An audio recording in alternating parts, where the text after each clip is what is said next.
Lepo pozdravljeni vsi skupaj na že tretjem Gea Top Talku. Moje ime je Petra Janc Pšeničnik, sem vodja marketinga in prodaje na Gea Collegeu in danes bom moderirala ta poseben dogodek.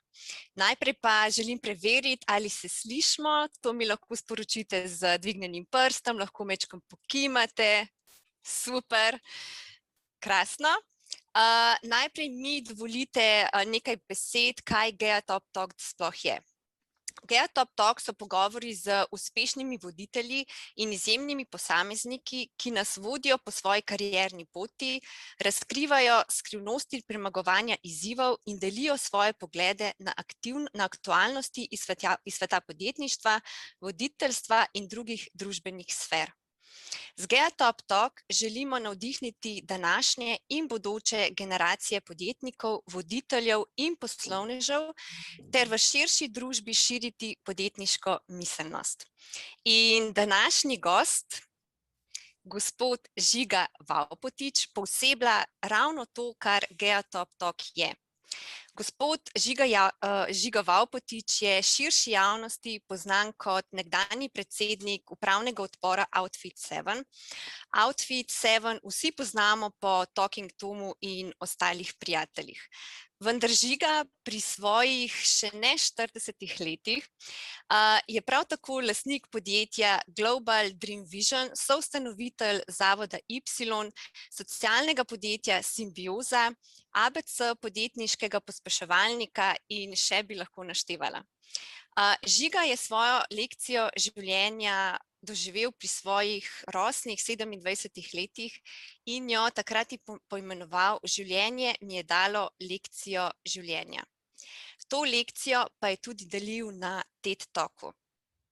Gospod Žiga Vavpotič je današnji gost in današnja dva gostitelja sta gospa Katja Kraškovic, predsednica uprave in izvršna direktorica Gea College, in gospod Žiga Pelko, predsednik nadzornega sveta in predavatelj na Gea Collegeu ter častni konzul Republike Estonije.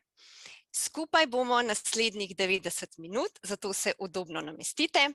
Preden pa Katja in Žiga nadaljujete, bi vas, dragi poslušalci, pozvala, da zastavite vprašanja gospodu Vavpotiču kar v chat in na vprašanja bomo odgovorili vmes oziroma na koncu dogodka. Tako da, Žiga, predajam ti besedo. Super, najlepša hvala, lep pozdrav vsem tudi z moje strani. Še posebej bi pozdravil svojega soimenjaka Žigata. Moram reči, da imaš zelo lepo ime in mi je danes še posebej v čast, da si vzel čas in si naš gost. Zdaj, mi smo si vzeli kar nekaj časa in smo preučili, da rečemo, tvoje dosedanje delo, tvoje življenje in moram priznati, da smo vsi enotnega mnenja, da v principu tako aktivne osebe, tako družbeno odgovorne osebe, kot si ti, nismo srečali v principu še nikoli, tako v Sloveniji, kot tudi v tujini. Zdaj, Petra je že nekaj omenila, s čim si se vse ukvarjal, oziroma s čim se ukvarjaš, pa bi jaz mogoče dodal, da si sodeloval v ustanavljanju kar nekih startupov, organizacij, mentor si, v preteklosti si se nekoliko ukvarjal tudi z novinarstvom, bil si svetovalec na najvišjem nivoju, tudi mogoče si se do neke mere preizkusil v politiki, odnosi z javnostjo ti tudi niso tuji, si prostovoljec, napisal si knjigo, si družbeni kritik in ne samo kritik, ampak oseba, ki poleg tega, da daje kritike, daje tudi rešitve. Pa me zanima v teh, bom rekel, precej težkih časih polnih izzivov, kjer prevladuje individualizem, kjer ljudje pravzaprav ne vejo, kaj bi sami s seboj. Me zanima, kakšna je pravzaprav tvoja formula, da si tako motiviran, da imaš nek fokus, da projektov, katerih se lotiš, so uspešni in jih tudi zaključiš. Me zanima, od kje črpaš to energijo, kakšna je tvoja formula uspeha pravzaprav? Lep pozdrav vsem, evo, lepo je biti z vami in se pogovarjati s soimenjakom in seveda tudi z ostalimi. Jaz mislim, da to sprejemam kot neko odgovornost, glede na to, da sem tu, da sem na tem svetu, da so mi neke stvari bile dane. Zdi se mi, da ta koncept, da vsak individualno lahko prispeva k nekemu širšemu družbenemu uspehu, je nekaj, s čimer sem se rodil. Moram reči, da glede na to, da me gostite na tej šoli, ki uči podjetništvo, oba starša sta bila podjetnika, tako da sem dovolj hitro ugotovil, da je človek na nek način sam svoje sreče lahko kovač. Imel sem imenitno osnovno šolo, ki me je pospremila z nekim globalnim razmišljanjem kot UNESCO-va šola, in enostavno se mi zdi, da tisto, kar pa ni diskriminatorno, če je veliko stvari v življenju diskriminatornih, je pa to čas. Vsi ga imamo 24 ur na dan in enostavno je od nas odvisno, kaj naredimo, k čemu ga posvetimo, in se mi zdi, da je pač v življenju vredno živeti polno dobro, se obkrožati z zanimivimi ljudmi, prebrati kaj zanimivega in v bistvu vsak dan temu posvetiti, da na eni strani ti nekaj novega izveš in da na drugi strani nekaj novega ustvarjaš in dodaš. Ja, Žiga, hvala za tvoj odgovor. Zdaj, tvoj življenjepis se bere kot neka velika zgodba o uspehu, polno je projektov. Verjamem pa, da si se v življenju, tako kot vsi mi, srečal tudi z neuspehi. Zdaj, vem, da si, mislim, da okoli leta 2000 postal član Mense, to so posamezniki z visokim inteligenčnim kvocientom, in vem za en tvoj, bom rekel, manjši neuspeh v narekovajih, verjetno to niti ni neuspeh, da si se na začetku študijske poti odločil za pravo in si potem končal, bom rekel, to pravno udejstvovanje, tako da si se prepisal na drugo fakulteto. Tudi med našimi študenti so posamezniki, ki so se iskali in so se našli na naši šoli, in me zanima, na kakšen način se ti soočaš z neuspehi, kateri so bili tvoji večji neuspehi v življenju, ki se jih spomniš, in kaj si se pravzaprav z njih naučil? Jaz na vsak neuspeh gledam kot pač del uspeha, zaradi tega, ker se mi zdi, da rind gor na goro, včasih se treba ustaviti, včasih je treba iti malo bolj dol, najti kakšno novo pot. Tako da meni vedno, ko doživim nekaj, kar ni čistko, kot si zamislim, se vprašam, kaj se iz tega lahko naučim. Tako da tudi, ko bi mogel tako globoko analizirati stvari, kaj je v življenju bil res moj tak velik neuspeh, bi imel kar nekaj težav, ker se mi zdi, da vsak tak neuspeh je v bistvu pomenil dobro šolo za naprej. In jaz recimo tudi potem kasneje, ko sem menedžiral ljudi, ko smo se o napakah pogovarjali, sem vedno trdil, lejte, napake zame so pač del procesa tega, da gremo naprej, da znamo stvari več delati.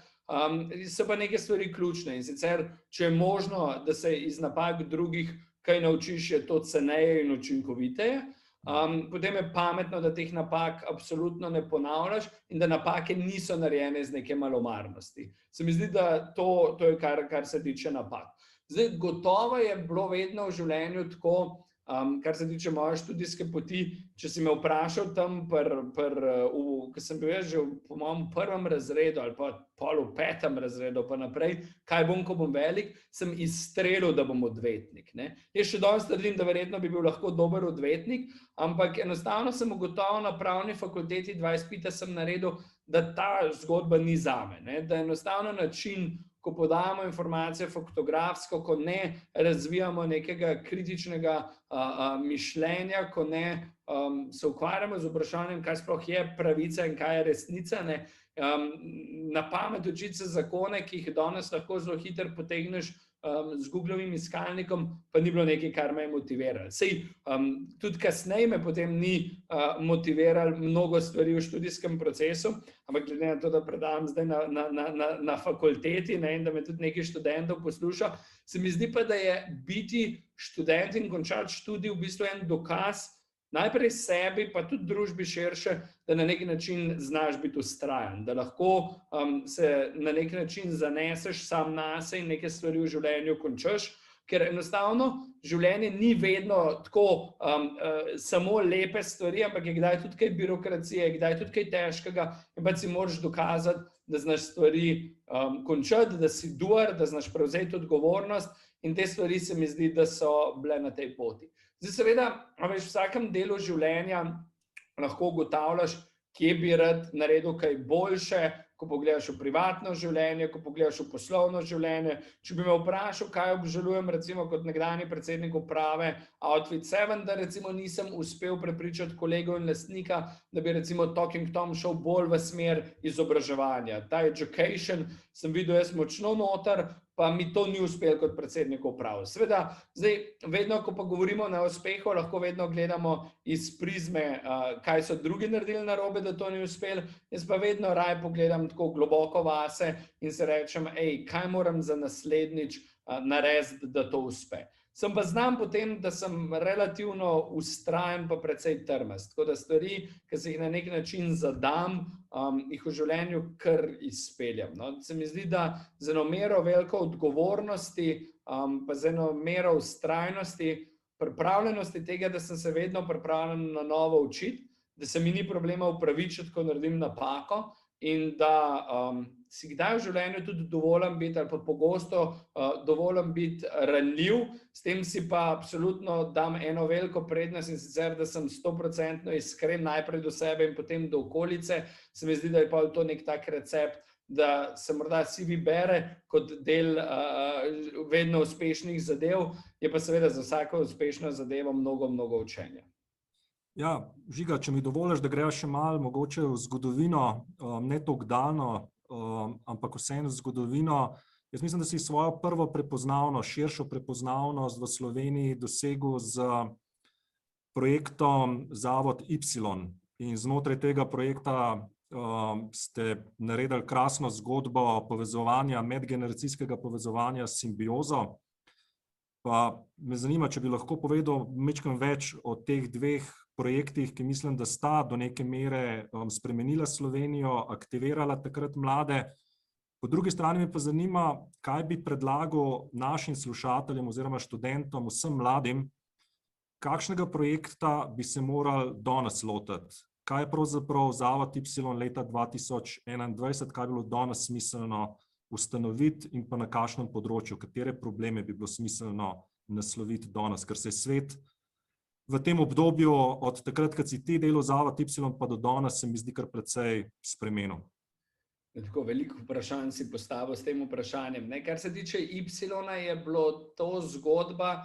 Jaz sem imel res privilegij, da od osnovne šole naprej sem se izjemno veliko družil v globalnem svetu na temo mladih. Svetovni kongresi mladih od Havajev, Škotske, Maroka so mi dali en velik privilegij, da sem zelo hitro spoznaval svet. In vsem, kar delam, vsem, kar sem, vsem, kar tudi kritiziram in vsem, kar hočem izboljševati, verjetno nosim en tak globalni pogled in nikoli nisem na nek način zelo omejen na neke šentflorjanske doline, na neko zgodbo partizanov pa domobrancev, ampak me predvsem zanima svet in zanima me prihodnost. In tako sem v bistvu želel to, kar sem jaz osvojil v svetu, vrniti mladim med 20 in 30 let in postavili smo s 3 kolegi Zavod Y, ki je na začetku seveda tako, kot je večina stvari v Sloveniji, ko jo začneš delati zelo iskreno, relativno transparentno in rečeš, delali bi nekaj dobro za dobrobit družbe, požel veliko vprašanj, kdo so strici v zadju, kaj se bo dogajalo, je to gradnja politične kariere mladega Žigata, ampak s tem sem se v življenju nehal obremenjevati, ker karkoli se lotam ali pa kjerkoli kaj preveč na glas povem, si zaslužim kakšen članek. Zabavno je, da to prihaja včasih iz leve, včasih pa iz desne strani, kar mi pač utrjuje neko pravo pot, da sem na tej poti, kaj je dobro za Slovenijo, predvsem neomajen, ali je to levo ali je to desno. No, Y smo postavili, zgodila se je zgodba, da sem na enem od najnih kosil z babico slišal eno vprašanje, namreč jaz imam še eno lastnost, verjetno, ki je včasih koristna, včasih malo obremenjujoča, da znam zelo dobro opazovati družbo in znam slišati tudi izzive, probleme. Včasih kdo reče, ja, Žiga je zdaj ratal z outfitom in tem uspehom kapitalist. Jaz sebe imam za zelo socialno bitje, ki je precej empatično, čustveno, stvari, ne vem, ki jih dela Anita Ogolinova, Nina Kozorogova in podobno, spremljam, če le lahko pomagam po svojih močeh. No in na enem od najnih kosil z babico je ona vrgla precej jezno ta časopis na mizo in rekla, pa Žiga hudiča, ne, kje je ta trgovina ne? In, a veš, verjetno bi večina ljudi rekla, lejo, stara babica, ne, nima pojma o tehnologijah, nima pojma o nekem svetu.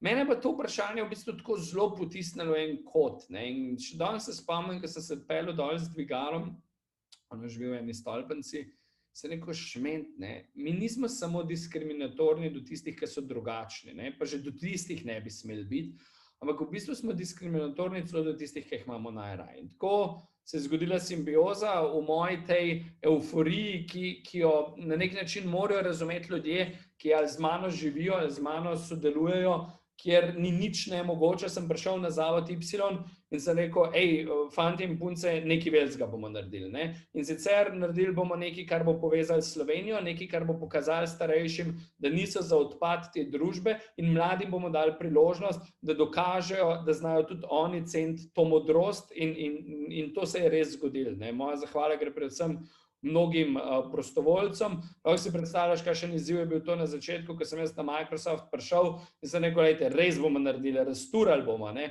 So rekli, kakšne so analize, kakšne so številke. Sem rekel, lejte, ne verjamete številka, mi bomo povezali Slovenijo in naredili darmar, ne. In očitno ta žar v očeh, ko se nečesa lotam, jaz imam, to je verjetno s to življenjsko energijo malo povezano, in sem uspel prepričati, da je to možno narediti.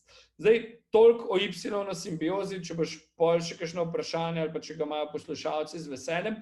Na ta drugo tvoj del vprašanja, ne, kaj mladim svetujem danes, ne.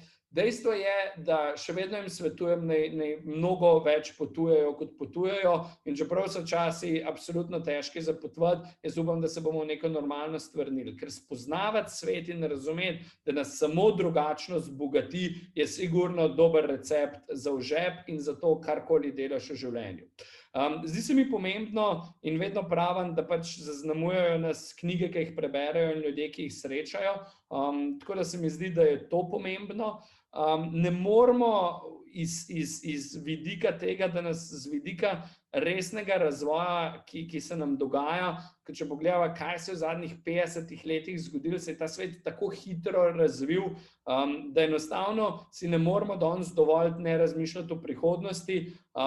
Dve zgodbi sta sigurno, AI, big data bo močno na nek način zaznamovali svet, in drugo, kar že danes zaznamuje svet, je razumevanje in poznavanje velesil, geopolitičnih situacij.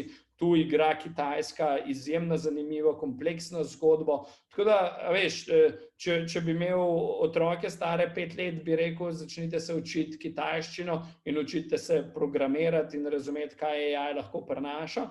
Po drugi strani pa tudi, in to je bila tudi ena moja zgodba uvoda v ta svet za digitalizacijo, kamor me je povabila ta vlada, oziroma bolj me je povabil predsednik digitalnega sveta, ki je moj dober prijatelj, je bilo vprašanje, kako bomo v Sloveniji znali združevati in s tem dali svetu to kombinacijo digital in green, ne? Ker ene stvari, ki jo pa ne bomo mogli pozabiti, je pa vprašanje narave, in tisto, kar pa bo naš izziv, ne? In to je nekaj, kar bi rekel, projekt lepljenja, bom rekel, družbe. Ta gap, ki se pojavlja med bogatimi in revnimi, bo en izziv, drugi izziv pa je, kaj in kako delamo s to zemljo. Glede na to, da nas je preveč, glede na to, da obremenjujemo s svojim načinom življenja in s tem, da ne želimo spreminjati nekih svojih navad, to zemljo tako intenzivno, da danes tisti, ki se ne zaveda ali pa se ne vpraša, bomo čez 40 let sploh obstajali, ta je pač slep. Renata Salecer je napisala eno vrhunsko knjigo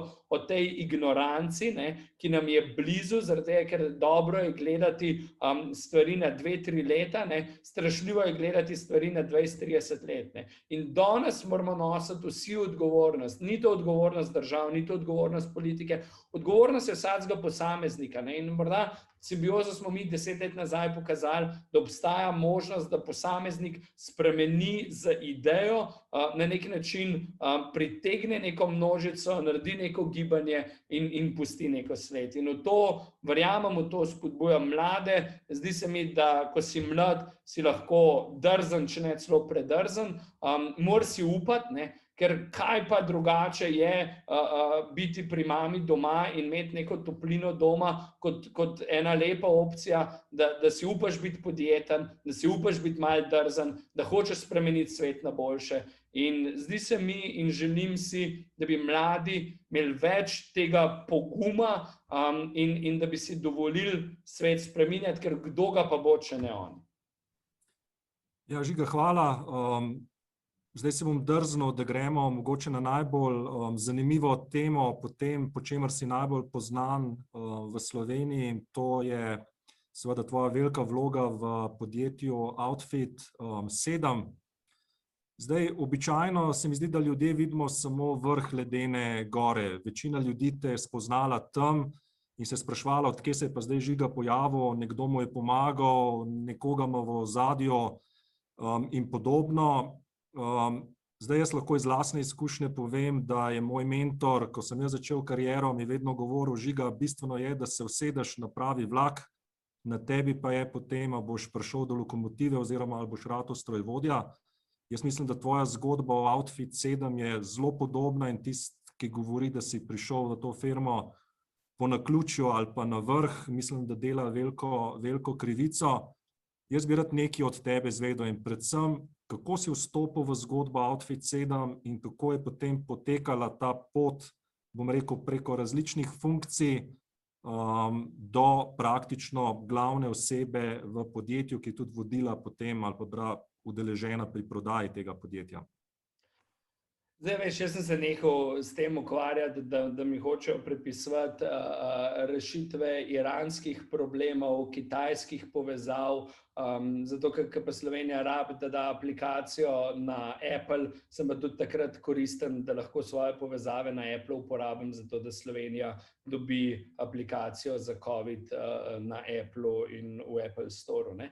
Tako da to, da imam jaz v ozadju veliko stric in tet, je res, zaradi tega, ker imam veliko socialno mrežo, popil sem v življenju ogromno kav, moj oče, ki je arhitekt, moja mama, ki je tekstilna oblikovalka, sta verjetno pomembno vplivala v vseh političnih mednarodnih povezavah.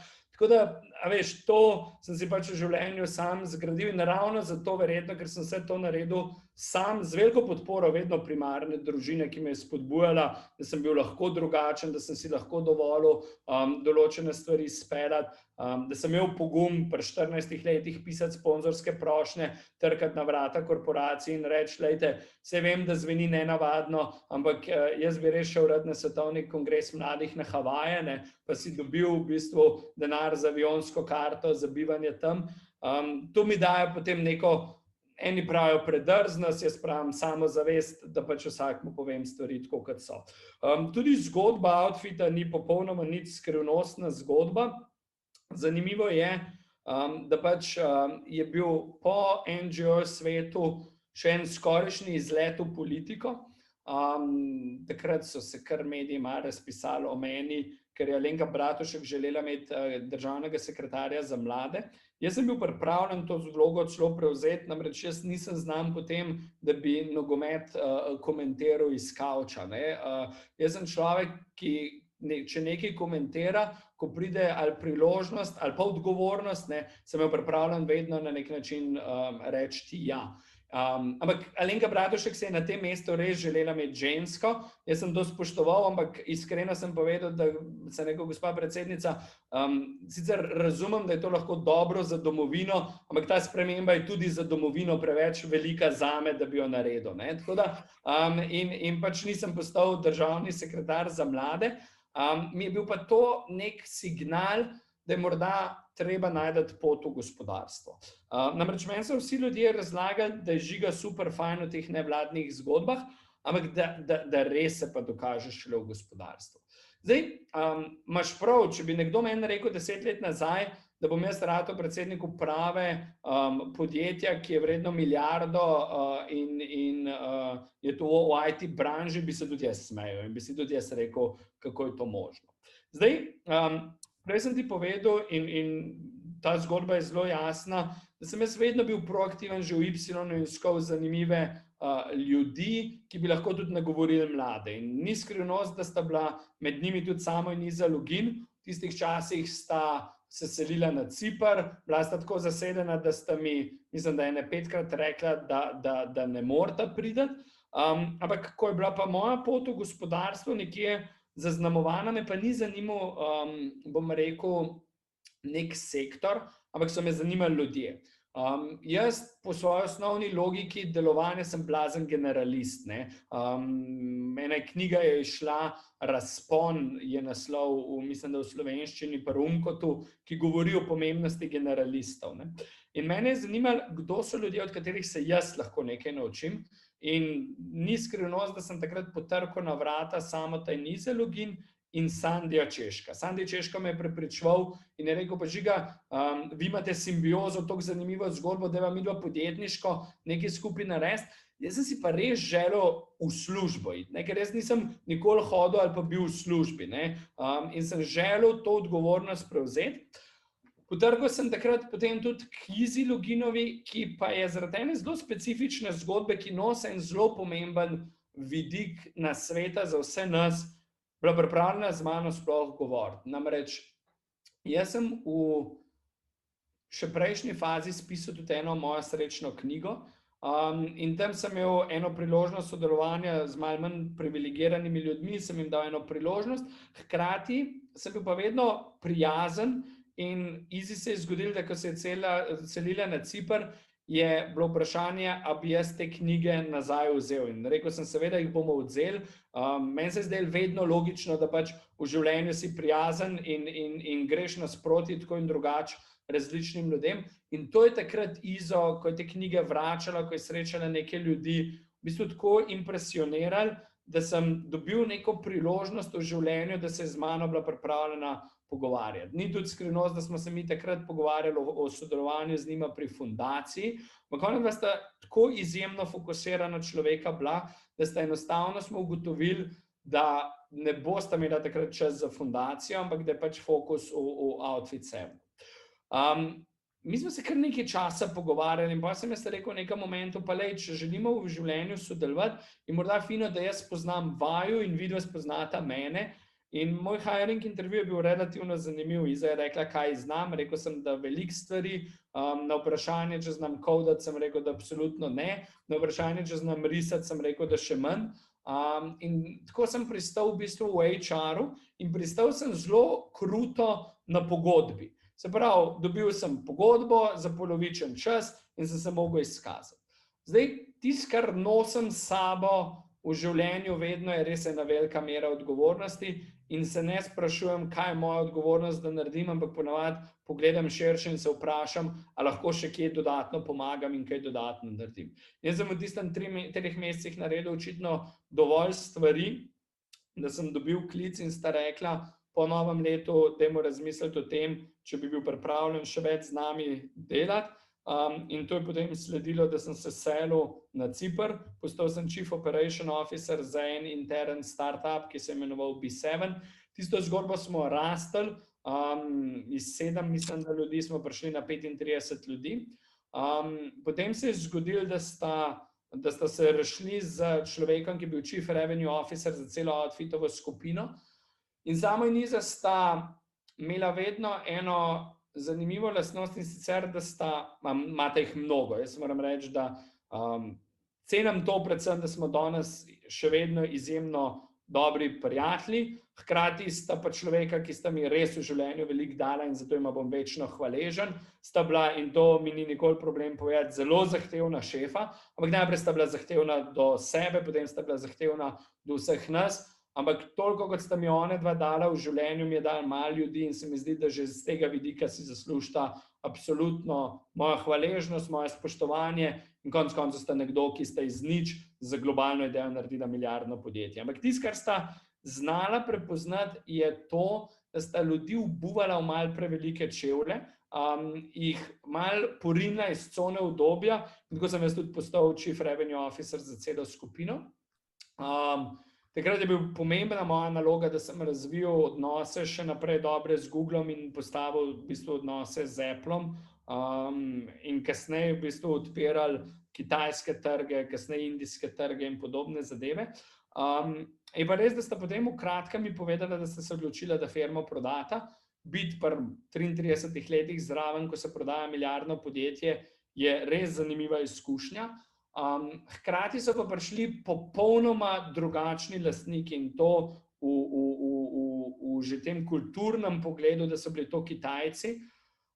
Mene pa doletela v bistvu ena po svojo čast, pa privilegij, po drugi strani pa res priložnost za trdo delo in učenje.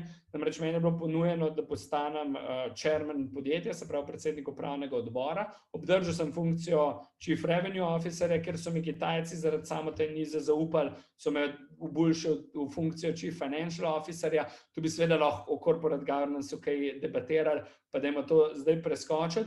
Imeli smo Ceuta v firmi, ki je skrbel za operational del. Skratka, uspeh, kasneje vodenja outfita, stabilizacije, ni samo moj uspeh. Mi smo sicer zrastali 180 ljudi na 360 ljudi, to je absolutno ena najbolj dobičkonosnih podjetij, rasli smo dobičke po 20% na leto, ampak ta uspeh gre vedno, tako kot pri simbiozi, je to uspeh tima.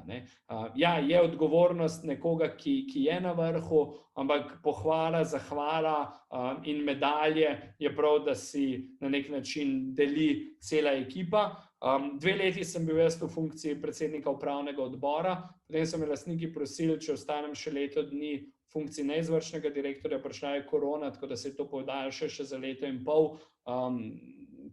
Jaz sem pa s tem 6 leti dokazal, da se znam v življenju fokusirati, da znam narediti eno zanimivo zgodbo, rabim pa jaz svojo svobodo. Tako da danes sem še vedno v funkciji lastniku svetovalca, delam pa mnogo različne zadeve in rabim, bom rekel, ta spiritus, ki me spremlja, da lahko delam zanimive, široke zadeve. Ampak evo, to je nekje zgodba mojega skrivnostnega vstopa, moje zgodbe, zakaj sem prišel na vrh. Na vrh sem prišel s trdim delom, z mnogo odgovornostjo in s prevzemanjem teh zadev. Spomnim se, da enkrat, ko sta me imenovala za Chief Revenue Officer, je samo tako zelo iskreno na enem management meetingu rekel, lejte, če sem zelo iskren, sem firmo naredil na način, da ne bi rabil ljudi, kot je Žiga, ki preveč govorijo, ki so preveč tako navdušeni nad vsako zadevo, ki mi inženirji smo taki, da stvari naredimo, ne rabimo piti kav, ne rabimo delati odnosov in teh zadev. Ampak je rekel, poleg Ize nisem srečal bolj odgovornega človeka, kot je on, in zato si absolutno s svojim trdim delom in svojo odgovornostjo prislužil to mesto. Tako da, veš, na očitke, kdo so vse strici, kdo me je kam postavljal, se prijetno nasmejim in si mislim, da nam v Sloveniji to, da postavljamo veliko teorij zarot, sigurno ne pomaga, da bi prehiteli najhitrejše države. Glede na to, da si častni konzul Estonije, vidiš, da ko si država da cilj, ko ima jasno strategijo, lahko v 30 letih ogromno naredi, ampak ni recept, da se med sabo ljudje zafrkavajo, ampak je recept, da jasno gledamo na prihodnost in to tudi naredimo. Žiga, hvala za res izčrpen odgovor. Zdaj, v tem zadnjem odgovoru si dvakrat, mislim, da omenil 2 giganta iz IT sektorja, Apple in pa Google, sta 2 največji, najbolj ugledni podjetji ali pa med najbolj uglednimi podjetji na svetu. Če lahko na kratko poveš, kakšno je bilo pravzaprav sodelovanje z dvema takima gigantoma? Mi smo v Sloveniji poznani po tem, da se včasih počutimo malo inferiorne napram Zahodu. Jaz mislim, da ti tega kompleksa nimaš. Kako je bilo pravzaprav sodelovati s takima dvema velikanoma?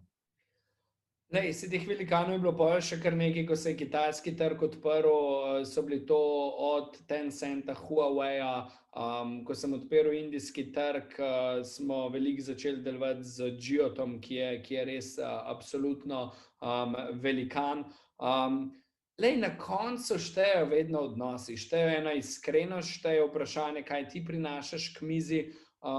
Zavedati se je treba, da ko govorimo o mobilnih aplikacijah in govorimo bom rekel, o tem svetu, ste vseeno zaradi te pozicije, predvsem na Zahodu, na kitajskem trgu je to malo drugače, ker je razdeljenost teh storov drugačna, ampak Apple in Google pač obvladuje ta store in zato je z njimi treba imeti neke odnose. Treba se vedno znati postavljati v čevlje drugih ljudi, treba je razumeti, kaj so njihove potrebe, treba je razumeti, kje lahko ti prinašaš, kljub temu, da si majhen, čeprav pa hkrati se zavedati, da nisi majhen.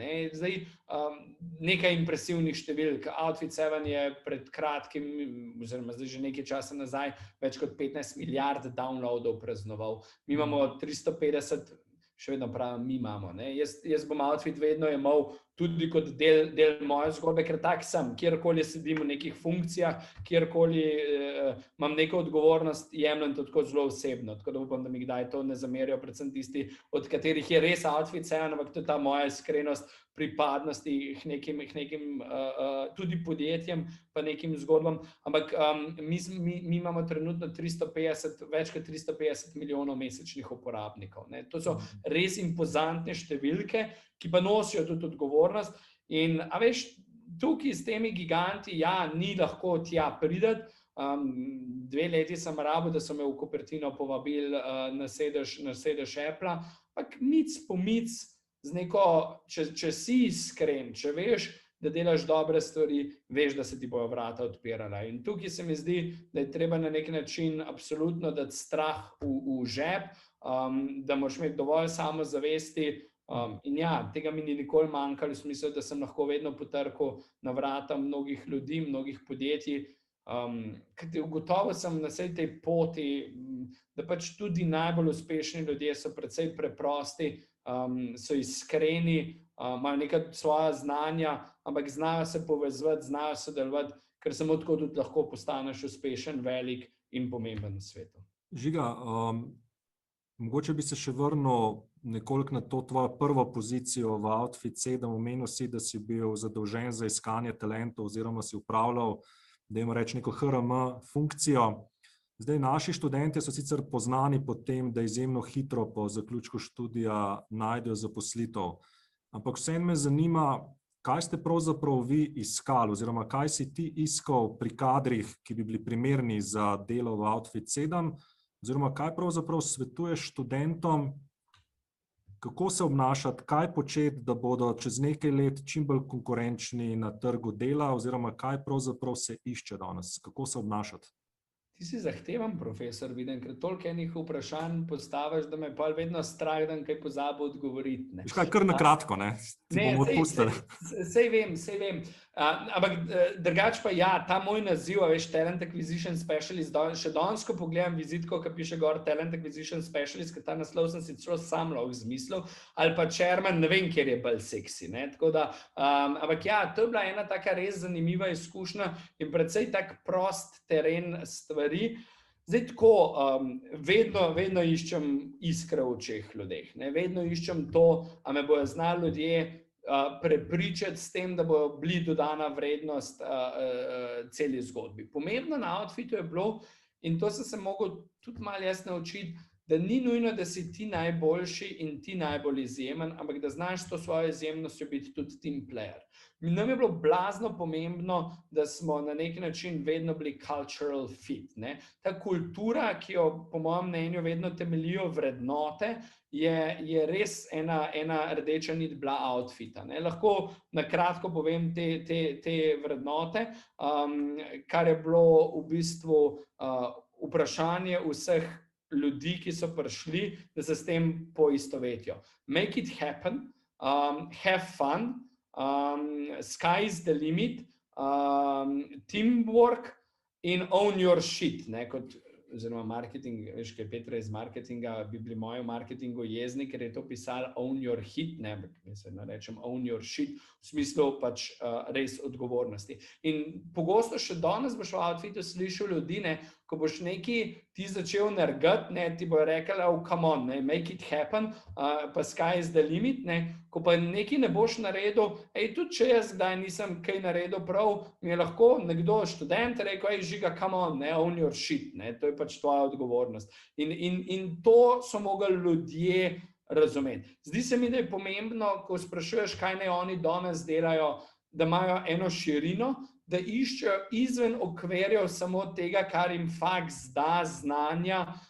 A veš, danes res tekmujemo, pa ne tekmujemo, dostikrat rečem, čeprav v slovenski politiki hočejo to dokazati, da tekmujemo med Ratečami pa Škofjo Loko, ne, mi tekmujemo danes na globalnem trgu, ne, mi tekmujemo danes s Kitajci, tekmujemo z Američani, in ti moraš razumeti, da v tem 7 milijardnem, oziroma zdaj nas je itak že več, ne, svetu, če hočeš posegati po zvezdah, moraš biti med najboljšimi. Najboljši boš pa tako, da boš naredil ta extra mile in naredil neko dodano vrednost. In to je vprašanje, ne.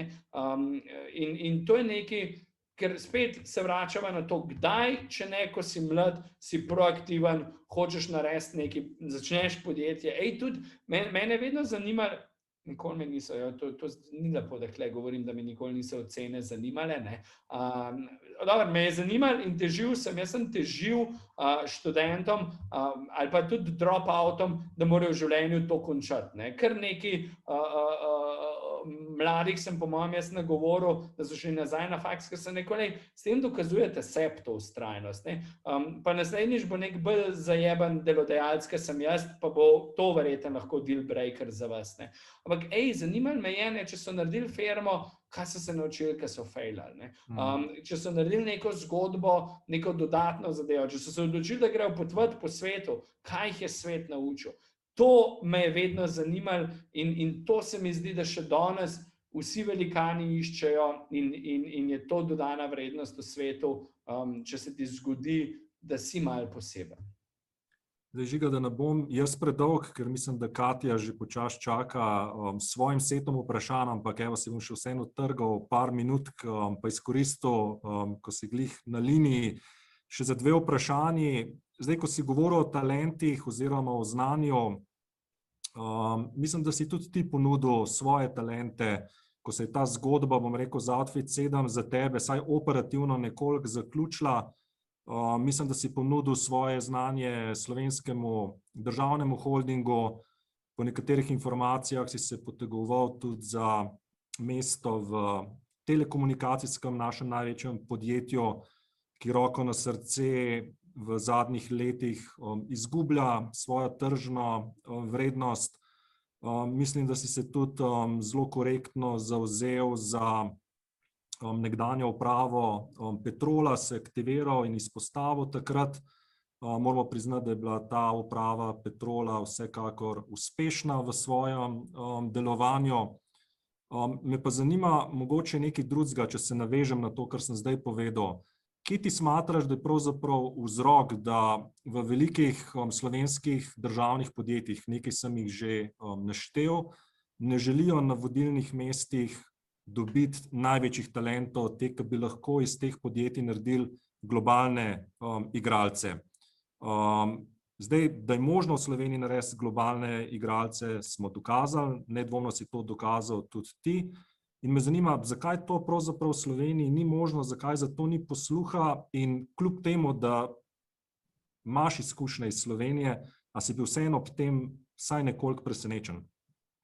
Veš, zdaj se tako poslavljaš ti iz ringa s težkimi vprašanji, Katja bo prišla, jaz bom pa obstal, ne. Ampak to je ta moja iskrenost. Jaz vem, da me predsednica nova uprave Petrola globoko sovraži in verjetno sem nekje v tisti njeni črni listi. Ampak ko gre za vprašanje prihodnosti države, mi je popolnoma vseeno, kaj si ljudje o meni mislijo. Z veseljem pridem k komurkoli me povabi na pogovor in imam zelo iskreno debato, ampak to, kar so naredili v Petrolu, da nadzorni svet zamenja upravo zaradi tega, da postavi sebe, je milo rečeno pač vsaj neokusno, da ne uporabim kakšnega drugega izraza. V tej državi se ne znamo vprašati, še manj si pa znamo odgovoriti o nekih ključnih konceptih. Mi se ne gremo korporativnega upravljanja, ampak se gremo pač korporativno zapravljanje. Mi smo se odločili, da bomo imeli javno zdravstvo in potem vsi šlakajo malo še popoldne, po drugi strani nabavljajo vsi malo pri bratrancih po 30% večji ceni in podobnih zadevah. In to so tiste stvari, ki pač mene jezijo, ker si želim imeti uspešno in dobro Slovenijo. In ja, jaz sem bil dovolj neumen, če hočeš, da sem pač potrkal na vrata enega državnega sekretarja v kabinetu predsednika vlade, enega od predsednikov vlad, potem sem šel na SDH in sem rekel, lejte, svojim znanjem in izkušnjami bi rad pomagal. Ker močno verjamem v meritokracijo. In če hočeš odgovor na tvoje vprašanje, mi pač sovražimo meritokracijo zato, ker tam zmagujejo najboljši. Ampak jaz se jo rad igram. Meni ni problema, ker če bi bil jaz prepričan, da so mesto nadzornikov zasedali ljudje na Telekomu, ki imajo več izkušenj, več znanja, več povezav, kot jih imam jaz, bi z ušesi ploskal. Ker to pomeni, da bo tej firmi šlo boljše. Ko berem njihove CV-je, pa jih lahko prebere vsak, kdo tam sedi, pa morda pogleda nekdo moj CV, morda jaz še se ne razumem. Ampak in razlog je bil, in potem to tako deluje v tej državi. Politika pravi, nimamo vpliva. Ne prepričujejo, da nam nategujejo koga drugega, ne mene. Zaradi tega, ker, zadeva je ta, generalni sekretarji strank odločajo o tej zadevi. In na SDH pokliče eden od generalnih sekretarjev in reče, Vavpotiča pa ne od Telekomu. Ko rečejo, zakaj pa ne? Zato, ker je premlad, ker preveč po avionih skače in živi na Cipru. Ja, valjda si presenečen, v bistvu si razočaran in ugotoviš, če smo se odločili, da bomo imeli javna podjetja, potem jih dajmo upravljati tako, kot se podjetja upravlja. Če ne, pa vse prodajmo in pač povejmo, da tega nismo sposobni, ker smo premajhna država, kjer imamo 1000 lobijev in 16.000 interesov. Jaz sem si upal javno reči, veliko boljše bi bilo v Sloveniji, če bi 3 mafijske familije obvladovale Slovenijo, ker potem bi vsaj vedel, s kom se moraš to pogovarjati. Zdaj pa vsak, ki ima 5 minut cajta, želi za tistega Jurija se prodati, najame celo medije, ki napišejo članek za 500 evrov in tako delujemo. In seveda je blazno težko potem ljudi, ki so toliko trapasti, ki jaz, ki vse tako le javno povejo, ker to se danes snema in potem bojo to analizirali in rekli, poglej, ta Vavpotič, ta je res neposlušen. Ja, neposlušen sem, ko pride do neumnosti. In jaz mislim, da si nočemo priznati tega, da imamo potencial, da smo najboljši, ampak zato bomo mogli odpreti svoja vrata. Zakaj? Jaz sem tudi SDH že parkrat rekel, zakaj v vsakem bordu ne sedi en tujc. Pa ne zato, ker so tujci boljši, kot smo mi. Ampak zato, ker moraš angleško govoriti, imaš že drugačno perspektivo, tvoji možgani drugače delujejo, ker moraš malo bolj globalno razmišljati. In kako bo Petrol, Luka Koper, ki spet tekmuje na globalnem trgu, postala najboljša z mentaliteto tega, da rabiš imeti partijsko izkaznico, pa da smo si jasni, ene ali druge strani. Tu so popolnoma vsi isti. Sej ni bila to samo ena vlada, ki mene ni imenovala v Telekom. To redno delajo. Pa še enkrat, vsi moji prijatelji, vsi moji domači pravijo, pa žiga tista kreten, odgovarjal boš s svojim premoženjem, glede na to, da si glasen, ti bojo hitro kaj podstavili in to za 20 ur na let delati je res definicija norosti. Ampak spet, zakaj sem to pripravljen delati? Zato, ker vedno sem pripravljen prevzemati odgovornost, če nekaj kritiziram. In ja, marsikaj kritiziram, zato ker bi bili lahko boljši. In samo v to bi se mogli prepričati, da ne rabimo, kdaj me kdo tudi v politiko vabi, ne? In pravim, ampak kam? V vašo stranko, kjer bomo kaj kimali si med sabo in se trapljali, kako smo mi dobri, tistih 17 članov, ki obstaja, ne?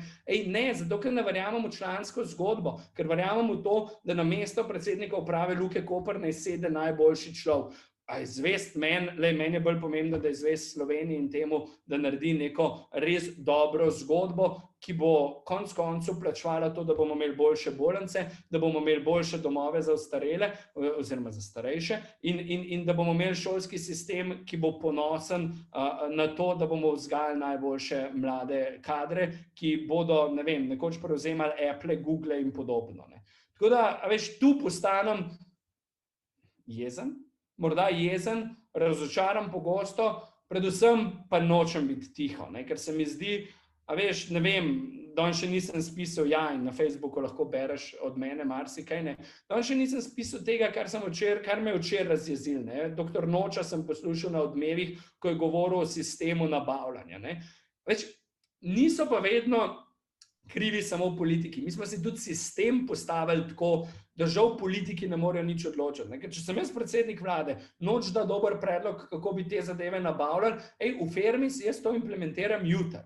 Tako, brez pardona. Če jaz to naredim kot predsednik vlade, povabim unga, rečem, da pa tako upravniki, spište, kakor veste stvari, ne, bom pojutrišnjem imel 6 medijskih člankov, KPK bo nad mano, Računsko sodišče bo nad mano, gledali bojo, kje sem za 200 evrov spal, in pol, ko me kdaj kdo kam vabi, se rečem, oprostite, ampak toliko sem pa jaz razvajan, da mi tega v življenju ni treba, ne. Ampak spet, ne, pridemo na tisto vprašanje, a se bomo mi kot družba zmenili, kaj bi radi, kjer se bo opozicija in koalicija nehala drmati, ne, pa ne se zmenijo, kaj so s tistim orožjem imeli 91. leta, ampak pa se začnimo pogovarjati res o prihodnosti te države. Zmenimo se, kaj je tistih 10 stvari, ki jih moramo narediti, in pa začnimo tekmovati na tem, kdo bo imel boljši program, zato da nam bo boljše in lepše živeti tu. Ker vse, jaz imam mene 100 držav je za mano, ki sem jih videl v svetu, ni lepše države, kot je ta Slovenija, ni lepšega raja, kot vzgajati tu otroke, kvalitetno živeti, ampak tisto, kar me daje in kar mi je moj problem, je, da če bomo s tem nadaljevali, ne, če bomo s korporativnim zapravljanjem nadaljevali, nam bo standard začel drastično padati in več ne bomo mogli živeti tako kvalitetno, kot bi lahko živeli. Ja, jaz se definitivno se strinjam s tabo, Žiga, tudi s tem, da je Slovenija najlepša država, tudi jaz sem veliko prepotoval in delim to tvoje mnenje. In če smo ravno pri Sloveniji, pojmo še na trilateralo, pa na leto 2018, mislim, da je bil to tudi en izmed tvojih večjih projektov, vsem si pomagal pri organizaciji trilaterale v Sloveniji. Pa da ne bom jaz govoril, kaj to trilaterala je, mislim, da boš ti to boljš povedal kot jaz. Pa še eno podvprašanje bi ti postavil. V trilaterali se seveda srečuješ z liderji mednarodnimi, s politiki, gospodarstveniki, z ljudmi iz nevladnega sektorja in podobno. Bi lahko izpostavil kakšne lastnosti ali pa kakšnega posameznika, ki je znotraj trilaterale naredil nate res velik vtis?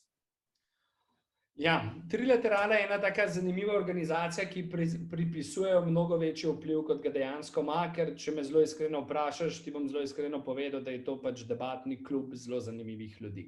76. leta, Kissinger, Brzezinski, pa še neki fantov v ozadju so rekli, ta svet mora več sodelovati, povezali so Ameriko, Evropo, takrat Azijo, kar je bilo Japonsko, in so naredili v bistvu trilateralo. Trilaterala v osnovi združuje 400 zanimivih članov, velik privilegij, ki ga imam, je, da sem z lanskim letom tudi jaz postal verjetno najmlajših članov trilaterale, ker so v glavnem to bolj sivolase gospe, ki jih je absolutno premalo, in predvsem sivolasi gospodje, iz zelo različnih sfer, od podjetništva, gospodarstva, bivših politikov, in dvakrat na leto se dobimo. Zdaj žal zaradi pandemije na Zoomih, ravno ta vikend smo imeli to trilateralo. In je zgodba zanimiva, ker se pogovarjamo o pomembnih aktualnih temah, zelo burne debate so.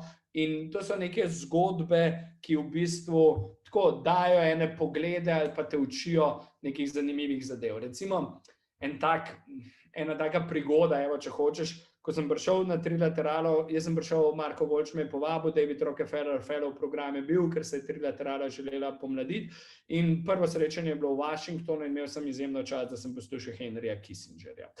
In nekdo ga je takrat vprašal, takrat je Barack Obama bil predsednik, bila je precej pestra zgodba z Rusijo in je rekel, če bi vas predsednik Obama prosil, da greste k Putinu, s katerim imate dobre odnose, kljub temu, da je pač iz druge politične opcije, kaj bi ekscelenca Kissinger vi naredili.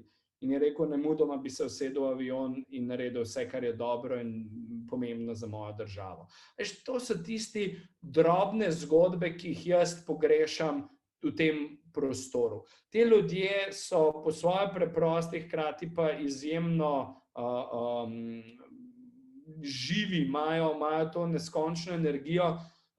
Jaz sem vesel, da smo nekaj teh ljudi pripeljali takrat leta 2018, ko smo trilateralo gostili. Zdaj tako, pa ne zato, ker jaz res nočem v življenju, jaz nobenemu nič ne zameram. Veš, tudi stvari, kjer smo butasti, jih pač povem zato, ker se mi zdi, da je pomembno, da to napako odpravimo, se prej smo o napakah govorila, pa gremo naprej. Recimo, ti si imel takrat v Sloveniji CEO-ta Rothschild banke, pa imel si recimo chairmana JP Morgana, ki je mimogrede celo bivši guverner izraelske centralne banke. In meni se je zdelo absolutno pametno, da bi se s finančnim ministrom te dva človeka srečala. In veš, to je ta moja, jaz sem do Slovenije velik kritik doma. Verjetno sem pa največji ambasador, ko hodim po svetu in kar nekaj takih ljudi sem pripeljal v Slovenijo in vsi se v Slovenijo zaljubijo. In meni se je zdelo tako, jih bom že nahecal, da si bosta one dva vzela čas za našega finančnega ministra, ker, veš, jih bom pač ob 6 zjutraj zbudil, pa bojo mogli zajtrk z njim jesti, ampak mi bojo to uslugo naredili. Kličem šefa kabineta, ta šef kabineta ni glih razumel, kaj je Rothschild, pa kaj je JP Morgan, nismo vsi popolni. Pa sem to razložil, poslal po mailu, prav vsa tajniška dela, nikoli kaj za domovino treba, mi to ni problem. Sem pa dobil pol klic, da je žal pa minister tisti vikend zaseden. Sem rekel, razumem, ampak glejte, morda bi bilo vsem pametno, da pol ure časa nekje vmes najdemo pa to. Tako da minister za finance se mu ni zdelo vredno, da bi, ko sta taka dva človeka bila v Sloveniji, bila sta prvič, vprašanje, kdaj bosta naslednjič, vzel čas. In to me tudi jezi, veš, potem, se pravi, imamo na odgovornih mestih ljudi, ki ne razumejo nekih globalnih zadev. Po drugi strani sem bil izjemno vesel, žal je gospa preminula, ampak Lady Barbara Judge sem dvakrat gostil v Sloveniji, ona je bila verjetno ena najbolj eminentnih, proaktivnih žensk, bila je tako strokovnjakinja na področju jedrske energije, pension fundov, bila je tokijsko borzo je v svoji karieri odpirala in je bila navdušena, ker sem je na nuklearko peljal, obljubila je Sloveniji en kup povezav, ker to je na koncu tisto, kar ugotoviš, da te veliki ljudje, ne vem, ko jaz Josija Vardija, ki je v bistvu ICQ prodal, uspešno postavil celo zgodbo startupov, 80 firm v Izraelu, bil tisti, ki je Sergeju Brinu povedal, kako naj na Googlu zaračuna v bistvu te oglase in te stvari, povabim v Slovenijo, je vedno pripravljen priti in se je to Slovenijo zaljubil. Včasih tega ne znamo izkoristiti, pa jaz tudi nimam od nekih ful velikih plusov od tega, ampak zdi se mi, da bi lahko Slovenija lahko imela velike pluse. Tako da, evo, to kar se tiče, ta prostor, veš, moramo bolj zračati. Mi res moramo pozabiti, da ne tekmujemo med zgornjim pa spodnjim duplekom, vedno govorimo o Škofji Loki in Ratečah, pa ne bi rad, da me kdaj kakšen župan pol pokliče pa reče, da je to neka lokalna zvrst, ne, to je nacionalna zvrst, ampak tekmovati moramo z globalnim svetom, se od njega učiti in si dati priložnost, da v bistvu tam pokažemo, da smo lahko najboljši. In to je tisto, kar mene driva, to je tisto, kar bi Sloveniji tako ali pa drugače rad dal, ker pač sem imel ta privilegij, da sem lahko svet opazoval in da ga še danes lahko opazujem z različnih zanimivih perspektiv. Žiga, iskreno hvala. Jaz sem prepričan, da midva s Katjo ne tekmujeva, kar se tiče kakovosti vprašanj, ne. Sem prepričan, da bodo njena tudi izjemno zanimiva, tako da Žiga, še enkrat hvala z moje strani. Katja, zdaj bi pa tebe prosil, če še ti zastaviš nekaj vprašanj. Super, hvala Žiga. Vidiš, Žiga, dva Žigata, ne? Te kar ni hotel spustiti, a veš, ko tako zanimivo odgovarjaš, da se ni želel posloviti, ampak ker sta soimenjaka, smo se dogovorili, da je to vse danes dovoljeno. Ampak jaz bi preden grem jaz naprej, jaz te nam tako matrala, sem tam se bova malo o cenah pomenila, a prav, ker jih vodim šolo, pa to, ne, da bo o tem kaj rekla. Bi prej povabila Petro, da ene 3 vprašanja iz publike postavi, pa jaz nadaljujem. Izvoli, Petra. Super, hvala Katja. Evo Žiga, mi bova šla pa malo nazaj na Outfit 7 in sicer Biljana te sprašuje, kako vidiš prihodnost Outfit 7 zdaj kot zunanji opazovalec? Ja, zdaj tako, korona kriza je absolutno pripomogla vsem tem podjetjem na digitalu, da smo rastali, tako da iz tega vidika je to absolutno zgodba o uspehu. Tisto, kar se Outfit 7 vedno bo spraševal, pa ni edini, kako bo naredil nov IP, Talking Tom je izjemno uspešen, že dolgo časa traja, vprašanje pa je, bomo znali na nek način hukant novo zgodbo. Tisto, kar si pa jaz želim, je pa, da bo absolutno bolj prisoten tudi v educationu. Jaz sem si želel, da je to neka dodana vrednost. Hkrati sem vesel, da je Outfit 7 začel tudi tako intenzivno vračati okolju, čeprav je že sama fascinantna zgodba, ker samo Niza Lugin sta to zgodbo postavila z vidika tega, da ima bo omogočil sredstva, da bosta delala za dobrobit prihodnosti in planeta in to delata danes. To je tudi ena zgodba, ko upam, da bom jaz v svojem doktoratu naredil en tak poklon, ker se ukvarjam z vprašanjem transition leadershipa iz biznisa v filantropijo, ampak ta njuna zgodba, naredi podjetje za to, da imaš dovolj sredstev, da delaš dobre stvari, je nekaj, kar je popolnoma inspiring. Tako da, ja, prihodnost je lepa, je zanimiva. Kitajci so prinesli tudi to povezovanje z offline in online svetom, tako da jaz mislim, da je Outfit 7 še vedno en najboljših delodajalcev in je lahko en zelo dober izziv, ki bo v prihodnosti ponujal mnoge izzive. Ok, evo pa če še majčkeno ostaneva pri Izi in Samu, Nataša sprašuje, v kakšnem smislu sta bila Samo in Iza zahtevna v narekovajih do svojih zaposlenih? Absolutno sta pričakovala, da smo deliverali ne samo tisto, kar se je morda pričakovalo, ampak kdaj naredili tudi extra mile. Ko smo bili na najbolj odgovornih položajih, je bil marsikakšen klic, kdaj tudi v soboto zvečer, zato ker sta bila toliko, bom rekel, zasedena. Ampak tisto, kar ima je treba priznati, bila sta tudi vizionarja in naredila v slovenskem prostoru, pa tudi pač v globalnem eno veliko zgodbo. Vsi zaposleni smo bili tudi solastniki podjetja, tako da je bila to ena taka lepa zadeva, ko se je firma prodala, je recimo, ne vem, po mojem 70 ljudi svoje nepremičninske zgodbe lahko na nek način reševali. Tako da ogromno sta vračala, bila sta absolutno fokusirana, naučila sta me, kaj fokus je, kar se včasih moram malo naučiti, predana tej zadevi in absolutno ni bilo pardona, da nekaj ni možno narediti. In imeti take šefe je absolutno zanimivo, ampak zna biti zahtevno. Tako da kdaj kdo tega tempa tudi ni mogel zdržati, ker ta tempo je bil izjemen, ampak še enkrat, najbolj izjemen je bil do njiju in jaz sem vedno to cenil. Nista bila šefa, ki sta komandirala pa pričakovala od vseh ostalih največ, ampak sta najprej največ dajala, največ dokazovala, ta walk the talk sta imela in to je bilo nekaj, kar je bilo res vedno zanimivo opazovati. No, super.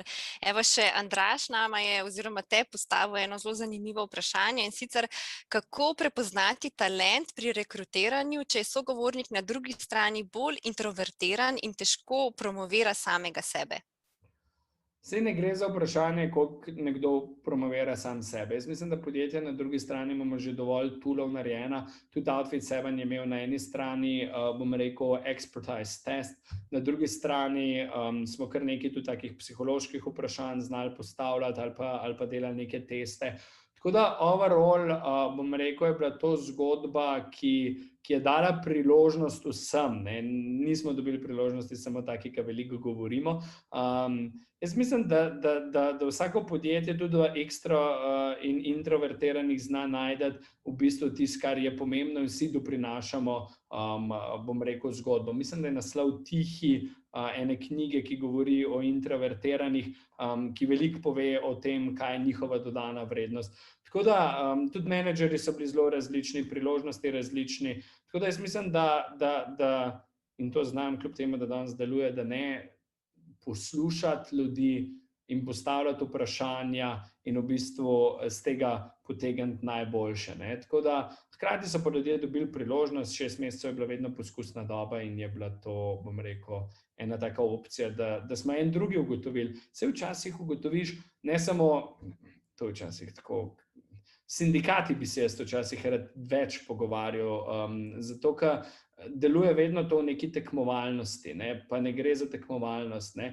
Nekako ne moram razumeti, da oni ne razumejo, da najboljša podjetja si vedno želijo najboljše zaposlene in jih tudi smo pripravljeni nagrajevati, ne pa izkoriščati, kar je nekje neka taka prizma teh vidikov.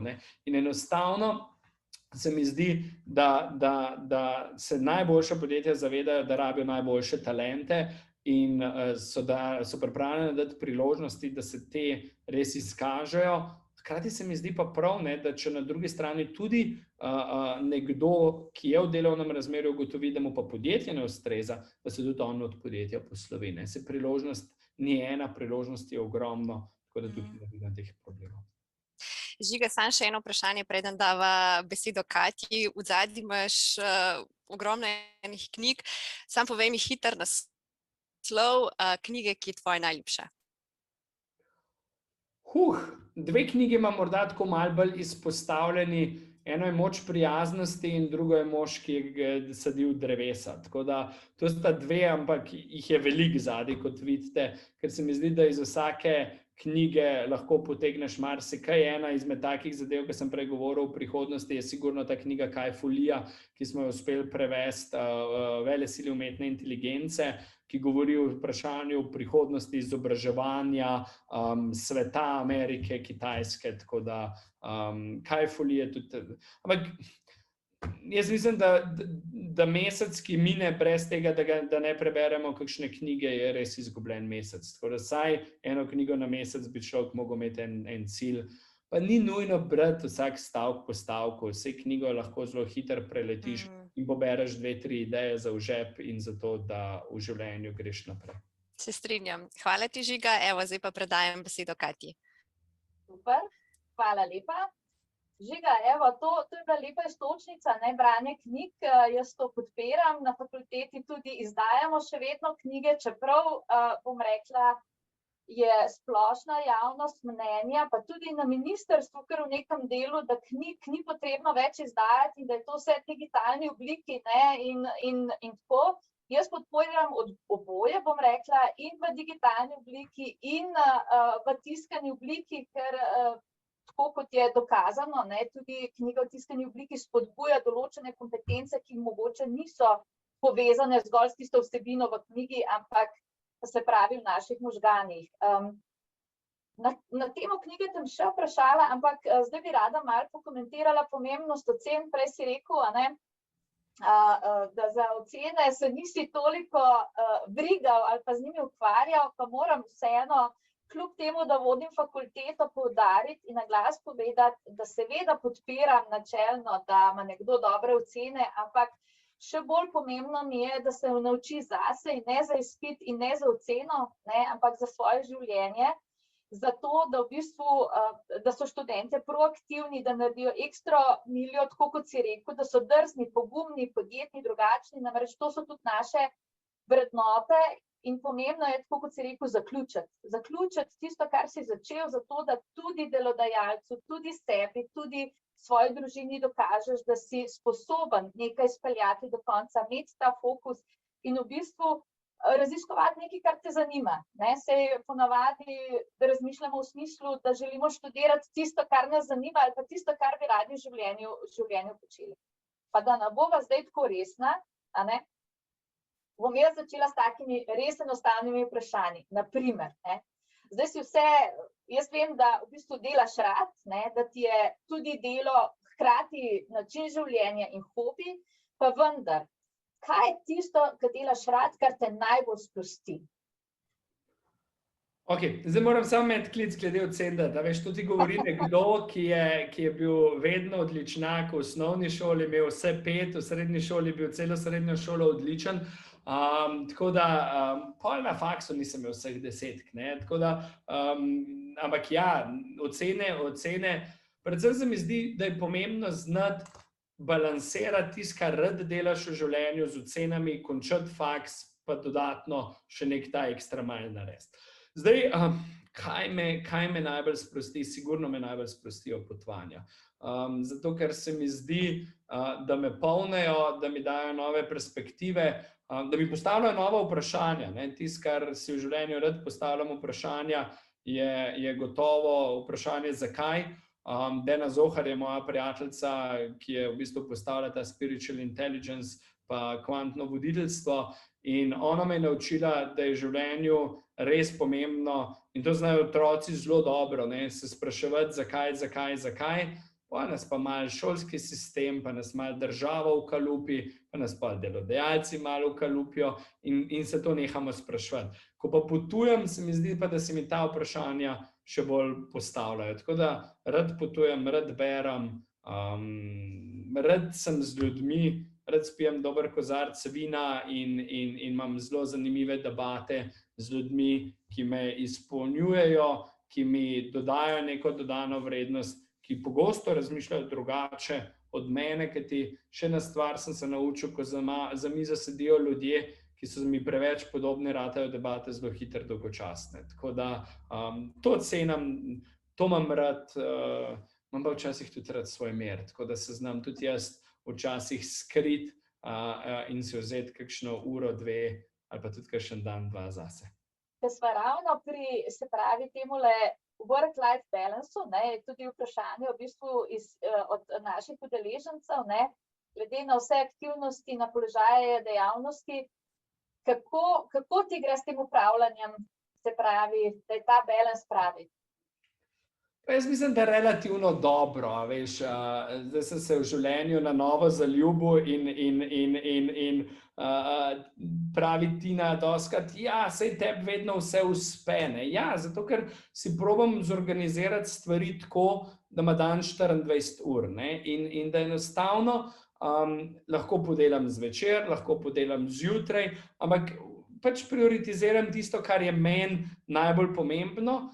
Imam pač ta privilegij, da danes več ne hodim v neko klasično službo, da delam predvsem po projektih, sedim v različnih bordih in je to moj privilegij, kar pomeni, da grem lahko v sredo dopoldne celo tudi golf igrati, če mi to ustreza, pa hkrati me boste kdaj v nedeljo videli tudi, da imam sestanke ali pa da delam kakšne strateške zadeve.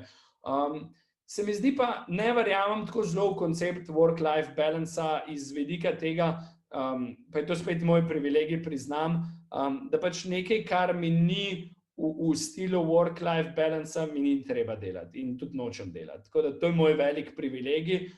Če sem kje v življenju razvajan, sem tu razvajan, zato ker nekaj, kar me resno obremenjuje, enostavno zame pomeni, da se moram tega losati v življenju in ja, dovolj sem naredil, da si to lahko privoščim. Tako da ne svetujem ljudem, razumem, da hodijo v službo zato, da tudi zaslužijo in pač položnice je treba plačati, ampak ne svetujem, da to delajo absolutno neomejeno, dolgo, hkrati so pa nesrečni. Preveč časa zapravimo v službah, zato da bi bili nesrečni. Zdi se mi pomembno, da svoje poglede komuniciramo. Jaz mislim, da vsi dobri šefi želijo imeti srečne in zadovoljne zaposlene. Hkrati si moramo pa znati tudi postavljati včasih ogledalo. Jaz ne skrivam tega, da grem kdaj tudi na kakšno psihoterapijo, malo poklepetati o sebi, ali pa tamle je en oddelek, mislim, da je tako, ena daljših polic je psihoterapevtska polica, ker zelo pomembno se ukvarjati sam s seboj, razumeti sam sebe, razumeti od primarnih družin do tega, da morda, če verjamemo v to, potegnemo kaj še iz prejšnjih življenj, stvari pucati. Tako se mi zdi, da na to pozabljamo, ne. Tudi kakšni ljudje, ki preveč v Sloveniji tvitajo, bi mogli morda več se ukvarjati sami s sabo, pa bi bilo in njihovo in naše življenje potem lepše in boljše. In se mi zdi, da je to včasih najtežja stvar, ne. Znati razumeti sebe, razumeti, kdaj te kaj takne, kdaj te kaj zmoti in zakaj se to zgodi, ne. Ker vsak zakaj ima pa svoj zato. No, Vida, zdaj si že res lepo napeljal tole temo na moje naslednje vprašanje, ne, in sicer vsi imamo kakšno napako, ne, vsak od nas ima kakšno napako, ali jo radi priznamo ali pa ne, ampak ker si iskren, jaz te bom kar direktno vprašala, kakšna je kakšna tvoja napaka in pa je mogoče kakšna taka, ki si jo uspel tudi odpraviti in kako ti je to uspelo? Lej, jaz mislim, da vprašanje govorimo o napakah ali govorimo o stvareh, ki se jih zavedaš, kje smo boljši in kjer smo slabši, ne. Ker recimo ena stvar, ki meni ni blizu, nisem analitičen tip človeka, ne. Absolutno me Excel tabele spravljajo ob živce, ampak 14 ljudi smo imeli v analitičnem oddelku na Outfitu in ko sem rabil analitičen mindset, sem jih znal poslušati. Znal sem razmisliti, kaj mi oni hočejo povedati.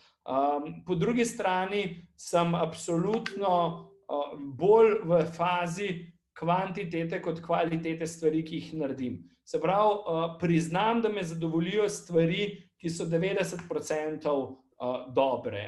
Ne rabim imeti 100%, hkrati pa verjetno naredim zaradi tega 3-krat več, kot naredi nekdo drug, ne. Tudi zelo iskreno, ne, na ta pogovor bi se lahko morda bolj pripravil, ker sta se vidva oba lepo pripravila, sem dobil en teden nazaj vsa vprašanja. V bistvu sem jih ošvrknil, zato ker sem rekel, moram vseeno videti, kjer me bo spraševal, kako je število pi v 18. številki, ne, če kaj takega piše, da bom pol pametno izpadel. Ampak v bistvu sem pol ugotovil, da me boste spraševala stvari v življenju, kjer sem pa rad najbolj iskren in najbolj direkten in je brez veze, da si alineje pišem, ampak da bomo imeli en tak super klepet. Tisto, kar bojo ljudje, ki me najbolj poznajo, rekli, je, da znam biti malo trmast in da imam svoj prav. Predvsem sem pa morda razvajen, da večino stvari dosežem. Kar včasih ni najlažje, predvsem za mojo okolico, ampak po drugi strani pa nisem razvajen zato, ker bi mi bilo to v zibko položeno, ampak se znam za stvari, ki so pomembne, najprej meni, pa ljudem, ki so mi blizu, tudi na nek način boriti, ne. In morda to kdaj zmot, ker tako včasih se pošalim in pravim, da obstaja neko pravilo v življenju in ta je, da ima Žiga vedno prav, ne. In seveda vem, da temu ni tako, ne, ampak vidiš, tudi drug Žiga maha že zastavico in reče, to je to vodilo tega sveta, ne, ampak Žiga, ja, to je morda včasih naporno in se zavedam, da je lahko tudi malo napake, o kateri Katja sprašuje. No, ampak ni to vedno vse slabo, včasih ima to pozitivno, včasih mogoče zmoti, ne? Včasih hočem biti preveč planski, hočem imeti splanirane zadeve v detajle, če se mi pol urnik podere, tega se učim se tega, da se včasih uležem na kavč, pa ne delam nič. Tako da, evo, to so tiste stvari, ko me sprašuješ o mojih napakah, to so verjetno tiste stvari, kjer se zavedam, da se lahko na eni strani izboljšam oziroma da so to moji manki, ki jih lahko tako ali pa drugače v življenju potem dopolnjujem in rešujem. Ampak mogoče je pa to povezano tudi z imenom Žiga, ne? Ker tudi pri kimavanju Žiga smo očitno nekako prišli do tega, da tudi on ima vedno prav, ne Žiga? Tako je. Evo, jaz mislim, da je to tako povezano, ne, to so ti starši izbrali, mama položili v bistvu v zibelko, ne, in to tako je. Okay, če se navežem na to, ko sva ravno takole malo začela, je tudi Biljana postavila vprašanje, kaj te spravi v slabo voljo in kako potem uspeš preklopiti na pozitivno? Absolutno me spravljajo slabo voljo, nepoštenje, neumnosti, neiskrenosti. Te stvari me spravljajo v slabo voljo. Zdaj, če se to dogaja nekje v moji bližini, to rešujem tako, da zelo iskreno se o tem pogovorim. Imam pa velik privilegij, da se to v glavnem ne dogaja v moji bližini, zato ker se mi s takimi ljudmi ni treba družiti in pač mi kdaj kdo učite, da živimo v enem bablu in ja, prikimavam temu, ampak ta babel sem si na nek način sam zbral in v njem neskončno uživam. Ko se pa to dogaja v družbi, smo pa že prej videli, ne, da se znam javiti, ne, da znam povedati svoje mnenje in probam opozoriti, zakaj se mi zdi, da nekaj ni prav. Ne zato, da bi jaz kritiziral pa hotel biti najbolj pameten, ne. Sploh zdaj, ko smo ta moto izpostavili, se moram zdaj malo ven vleči, ne. Ampak dejstvo je, da pač se mi zdi, da ko se zgodi krivica, ko je nekaj ne prav, probam vedno obuti druge čevlje in svoj diapazon spremeniti. Namreč naučil sem se, da morda česa ne vem, ko sodim in se probam vseeno izogibati temu, da sem jaz tisti, ki sodi. Ampak se bolj javljam takrat, ko se mi zdi, da je to pomembno in nujno, zato da se na neke stvari opozori in da se lahko izboljšamo. Ker to, da bi sam kritiziral, imam veliko več pametnih idej, pa zgodb, kaj bi lahko jaz naredil, ampak včasih sem se pa naučil, da pač v družbi treba bob reči in to mi ni težko narediti. Ok, super. Zdaj se pa vrnemo malo nazaj na šolo in vidim, da občinstvo je kar moje vprašanje zapisovalo, ne, tako da v bistvu bodo mislili, da sem vse od njih vzela, ne, ampak dobro, ne, včasih se tako zgodi in je super, da smo usklajeni, ker pol bomo hitri pa učinkoviti, pa bomo si zadali, bomo v takem času, ko smo si ga zadali. Prihodnost šole, prihodnost izobraževanja, kako to vidiš? Malo si že nakazal, da že pri outfitu si želel tudi, bom rekla, v Talking Toma v bistvu dati en del izobraževanja in podobno, ampak recimo, kako vidiš ta del, pa mogoče, ker smo na fakulteti, spustiva osnovno pa srednjo šolo, ker drugače bo tema preobsežna, ampak da pogledava recimo, kako ti vidiš fakultete v prihodnosti oziroma samo izobraževanje. Jaz mislim, da je, ampak tukaj bom splošen v tem smislu, ker veš, ne verjamem, da lahko fakulteta spremeni tisto, kar vrtci, osnovne šole in srednje šole povrhnejo. Zdaj vprašanje je, si država želi imeti kritično razmišljujoče ljudi, ne? Ker te ljudje smo ponavadi neposlušni in se znamo tudi vprašati, zakaj plačujemo 40 ali pa 50% davka, če smo zelo plastični v tem pogledu, ne? Ampak jaz si želim, da znamo v bistvu na nek način spodbujati kritično razmišljanje, ki mu moramo nujno dodati empatijo in razumevanje, da smo danes mnogo bolj povezani, kot se nam to zdi, da vsak nosi svoj del odgovornosti in da ni treba ali pa da je celo narobe, da se sprašujemo, kaj bo vedno država naredila za nas, ampak da je vprašanje, kaj tudi mi lahko naredimo za državo. Po drugi strani je prav, da se določeni ljudje fokusirajo in spravljajo neko ekspertizo, če jim to odgovarja, in da ko ratujejo strokovnjaki, da ratujejo najboljši, kar pomeni, da si morajo odpirati priložnosti v tujini, potem pa prideti nazaj. Na drugi strani pa seveda dovoliti to širino v smislu tega, da če nam pa ustreza širina, da si pa lahko dovolimo biti tudi dovolj široki. Jaz mislim, da mora fakulteta biti prostor za kritično debato, da morajo profesorji biti in si dovoliti biti dovolj ranljivi, da priznajo, da marsičesa danes v tem hitrem svetu tudi ne vejo, imajo pa potem nekaj več izkušenj in znajo potem to debato dobro moderirati. Zdi se mi pomembno, da je fakulteta na nek način povezovalec z zanimivimi ljudmi, ki na nek način odpirajo nova vprašanja. Morda je celo to tisto, kar se mi zdi, da bi moglo biti vodilo, da ne rabimo imeti fakultet, ki dajo toliko odgovorov, ampak znajo bolj naučiti človeka, da si zna postavljati prava vprašanja. Danes v tej dobi, v kateri živimo, je možno informacij dobiti relativno hitro.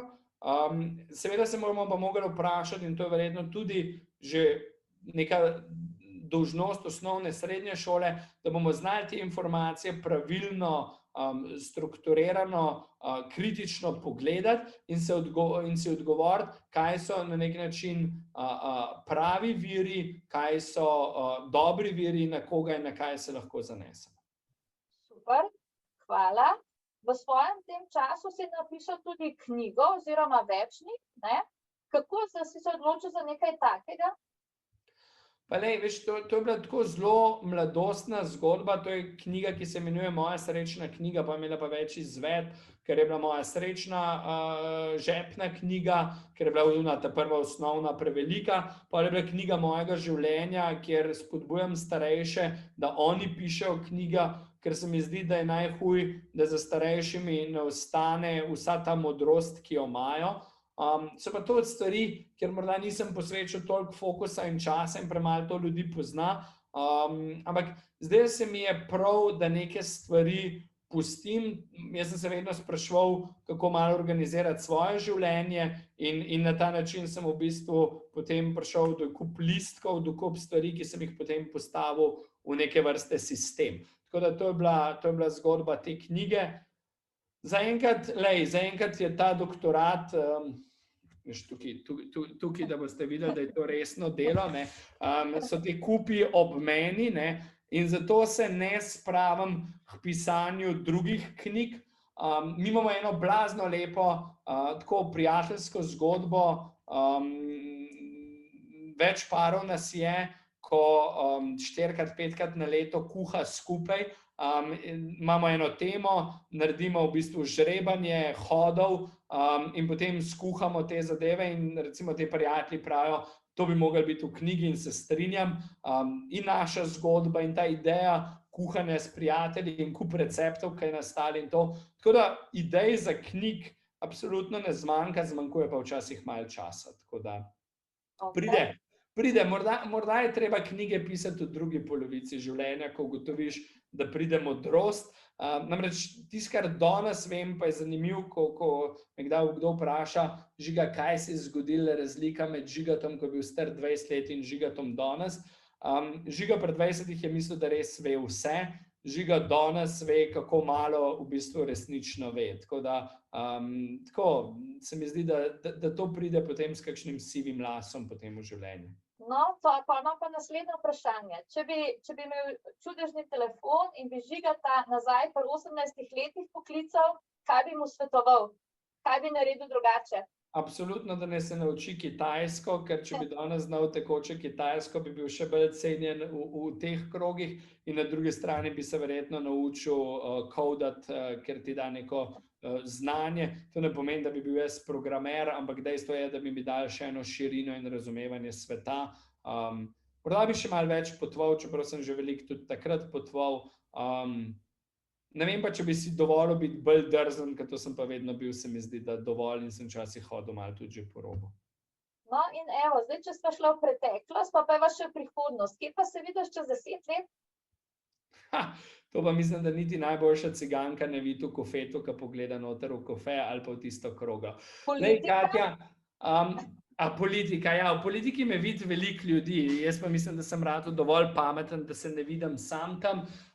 Hkrati pa to iskreno, moj odgovor, ko me sprašujejo o politiki v zadnjih 5 letih je, da je ne vem najbolj iskrena stvar.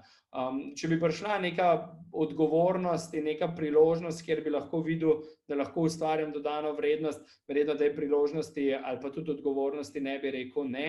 V politiki, kakršno živimo danes, pa ne vidim neke dodane vrednosti, ki jo lahko jaz ustvarjam, kajti prepočasi se odloča, preveč je polen pod noge, preveč se ukvarja s preteklostjo.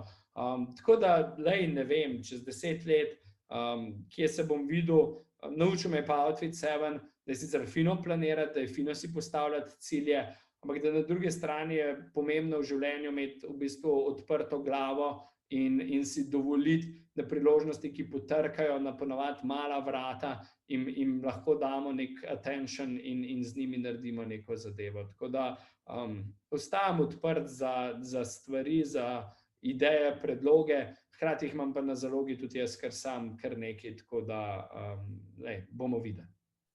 Ok, če se še nekaj, bom rekla, mogoče vrneva, k vodenju, kot k temu, da si bil vodja, tudi navezala se bom na vprašanje iz četa, kaj delaš vse, zdaj malo smo že slišali, da bereš, da potuješ, da veliko stvari, aktivnosti, seveda delaš, ampak kaj je tisto, kar je najbolj pomembno, da ti rasteš kot oseba in kot vodja, oziroma kako tudi graditi tim, pa recimo vprašanje iz četa je potem tudi, kakšno lastnost naj bi imel vsak vodja. Jaz mislim, da je ključno, da znam poslušati bolj pametne ljudi, kot sem sam, in pogosto, da se z njimi tudi obdajam.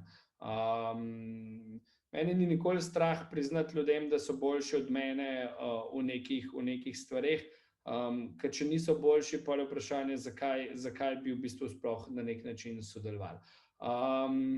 Kaj mora imeti vsak lider? Jaz mislim, da mora vsak lider nove dobe znati biti empatičen, znati mora opazovati trende prihodnosti in znati mora v bistvu delati predvsem z ljudmi. Vse ostalo se da zelo lahko naučiti. Konec koncev, če pogledaš, veš, jaz po backgroundu imam ekonomijo, imam mednarodne odnose, magisterij imam pa celo iz upravljanja neprofitnih organizacij, pa sem se naučil voditi milijardno podjetje. Se pravi, ni problem, če si dovolj zvedav in dovolj si želiš biti na nek način učljiv, da se marsikaj lahko naučiš, ampak neke osnovne vrednote, pa to zanimanje za učenje, pa neko spoštovanje do ljudi je pa že fino imeti za to, da lahko vodiš te ljudi in da znaš ustvarjati neka dobra okolja, v katerem potem ljudje lahko dodajo vrednost ekipi, pa konec koncev s tem tudi sebi. Ok, super. Zdaj bi pa samo še pokomentirala, kar je Andraž napisal, da večkrat danes bila omenjena iskrenost v komunikaciji oziroma izražanju, kar je zelo neizražena lastnost v modernem svetu, ali ni v poslovnem svetu iskrenost bolj handicap kot prednost? Iskreni ljudje so pogosto večkrat razočarani, ker se izkorišča njihova iskrenost. Kaj praviš na to? Zdaj, kot prvo, dostikrat slišim, da je to morda bolj ženska lastnost in prikimavam. Se mi zdi, da absolutno ste ženske v komunikaciji pogosto boljše in tudi bolj iskrene, kar pomeni, da moramo moški na tem malo več delati. Ampak jaz mislim, da je iskrenost povezana z eno drugo zadevo in to je z vprašanjem ranljivosti.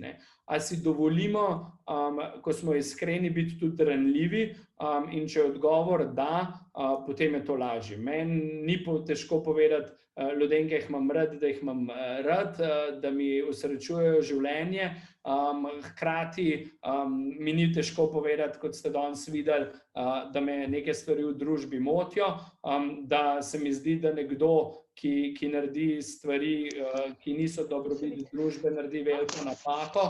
Tako da overall bom rekel, da morda ta iskrenost kot taka je lahko kratkoročno minus, dolgoročno pa ni nikoli minus, če si pripravljen.